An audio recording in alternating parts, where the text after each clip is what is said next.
Many of us will be celebrating Halloween next Friday. There's a Mexican holiday that predates it some 3,000 years ago. Right, it's called Dia de los Muertos. Oh, I was going to say nailed it. I feel like I took Spanish, too. Jinxed you. Okay. It's celebrated on November 1st, and nowhere celebrates it in the Twin Cities quite like El Burrito Mercado in St. Paul. That's where Jason DeRusha eats.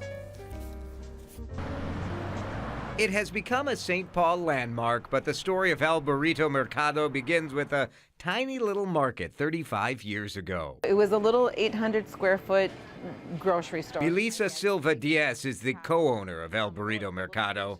Her parents started this grocery store before there was much of a St. Paul Latino community. My dad used to take trips to Chicago, load up a little station wagon with a couple boxes of tortillas. Their $10,000 investment has become this, a huge store, full bakery and restaurant, getting ready for one of their biggest times of the year. Dia de los Muertos is a time to remember those that have passed in a celebratory manner. So no crying. This is about celebrating them. Melissa and her mom traveled to Mexico to source the symbols of the Day of the Dead. The calaveras are the skulls. Their ancestors' favorite food is often placed on the altar or ofrenda as an offering. I love tamales, but I'm embarrassed to admit I've never made them. Tamales, so often part of a Day of the Dead celebration. And a lot of families will do assembly lines. You know, somebody does this part, somebody does the filling, and then they pass it on, and then they're wrapping and putting it in the steamer. To make them, start with a corn husk. This is soaked in hot water. You want to make it pliable, otherwise it comes like this and it's very stiff.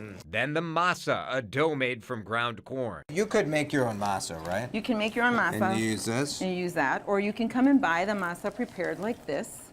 Next, you fill it up. Filling, my favorite is the chicken in the salsa verde. And you just do a dab of that. And you can do different fillings. You can do beans and cheese, you can do vegetarian. And then you fold it over. Melissa had me try to assemble a tamale. This never goes well. And it's pretty easy, actually. The tamales are steamed for a couple of hours and pronto. I will confess that the first time I had a tamale as a high school kid, I just went in, took a bite, and I thought, this is the worst food ever. Why do people like it? Yeah, don't forget to take that corn husk off. All right, here we go.